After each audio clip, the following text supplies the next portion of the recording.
शबरी एक भीलनी थी। यह भील जाति से बिलोंग करती थी। इनका असली नाम श्रमना था। इनकी माता का नाम इंदुमती और इनके पिता का नाम अज था। इनके पिता अपने समुदाय के एक कबीले के प्रमुख थे। शबरी बचपन से ही पशु और पक्षियों से उन्हीं की भाषा में बात किया करती थी और इनमें कुछ अलौकिक बातें थी।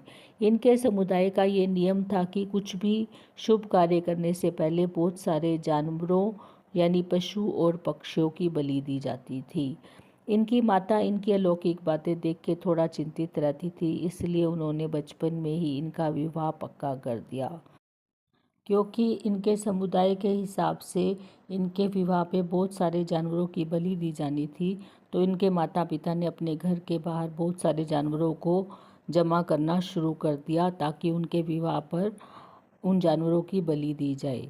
जब शबरी ने ये देखा तो अपनी माता से पूछा कि हमारे घर के बाहर इतने सारे जानवर क्यों जमा किए जा रहे हैं, तो उनकी माता ने उन्हें बताया कि तुम्हारे विवाह पे इन सब जानवरों की बलि दी जाएगी। यह सोचकर शबरी बहुत परेशान हो गई और उसने सोचा कि यदि मैं विवाह ही ना करूं तो इन सब की जान बच जाएगी। तो उन्होंने अपने विवाह के दिन ही वहाँ से भागने का प्लान बना लिया और वो विवाह के दिन अपने घर से भाग गई।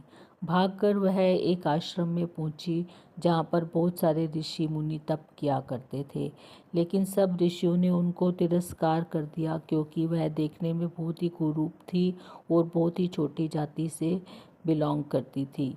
लेकिन एक ऋषि थे जिनका नाम था मतंग ऋषि। उन्होंने उसे अपनी पुत्री के रूप में स्वीकार कर लिया और अपने साथ रख लिया। अब शबरी मतंग ऋषि के आश्रम में रहने लगी और आश्रम की साफ सफाई करना, सूखी लकड़ियां लाना और संतों की सेवा करना ही उसका सारा दिन का कार्य होता था।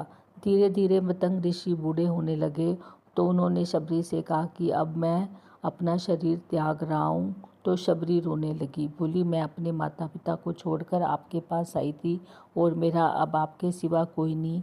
आप चले जाएंगे तो मुझे कौन देखेगा। यह सुनकर मतंग ऋषि ने शबरी को बोला कि तुम इस बात की चिंता मत करो, भगवान राम स्वयं तुम्हारी रक्षा करेंगे। यह सुनकर शबरी ने पूछा, राम कौन?